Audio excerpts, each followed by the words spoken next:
You are 16, half awake. Fluorescent lights buzzing like hornets above your skull. The teacher's voice is a drone. Equations crawling across the whiteboard like enemy troops. You blink once, 1 second, and the entire landscape has changed. Numbers, marutsupuri, symbol sumiyuta to. You are lost behind enemy lines with no map. So you do the only rational thing left? You raise your hand? A timid half raise? A white flag? What page are we on? And the room freezes. The marker squeals to a halt. Every head turns.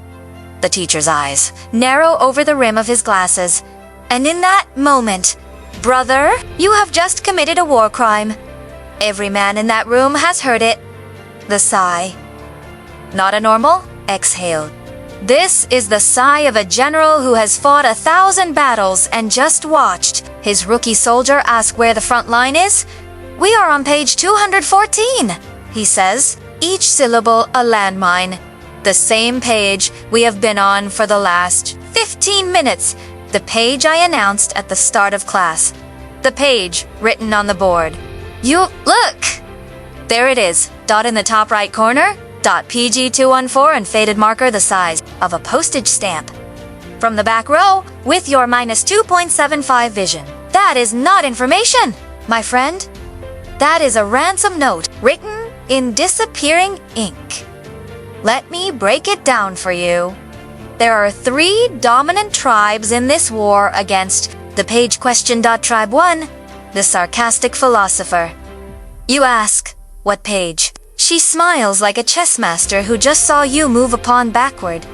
Well, let us think. We finished 152, so what comes next? You mumble, 153. Wonderful!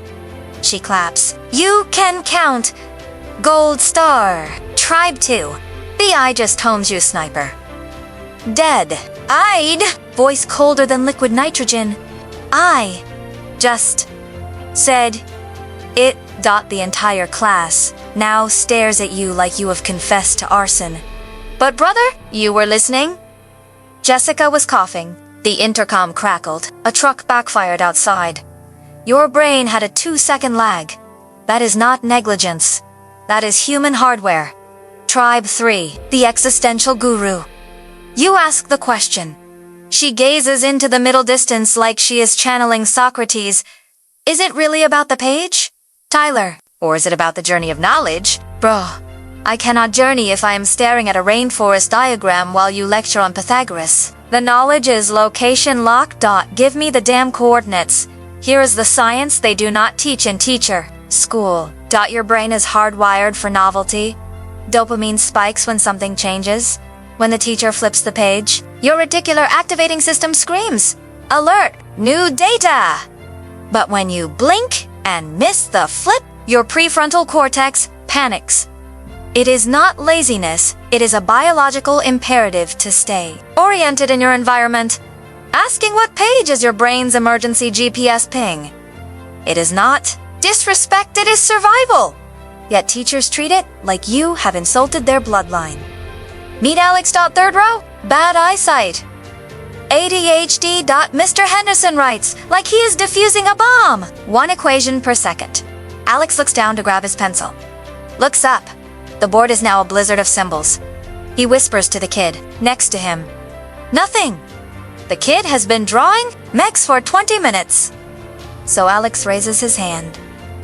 The question leaves his lips, like a grenade with the pin already pulled. The side dot. The pinch of the nose bridge.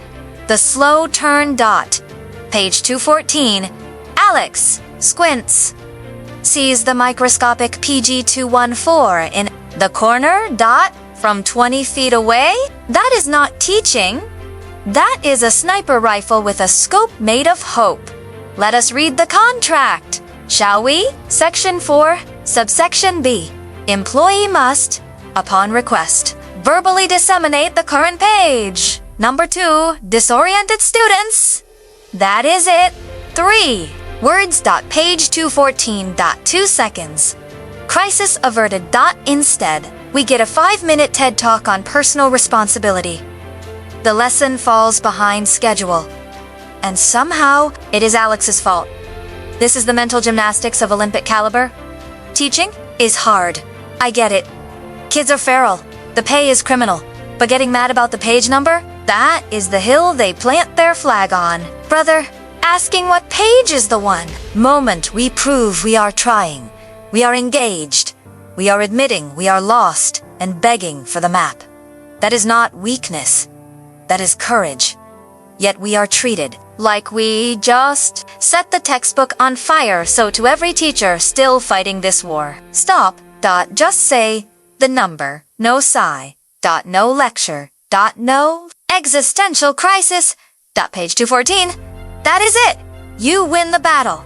We win the war. The knowledge flows. The dopamine classroom becomes less of a battlefield and more of a bridge. It is not that deep, but it kind of is.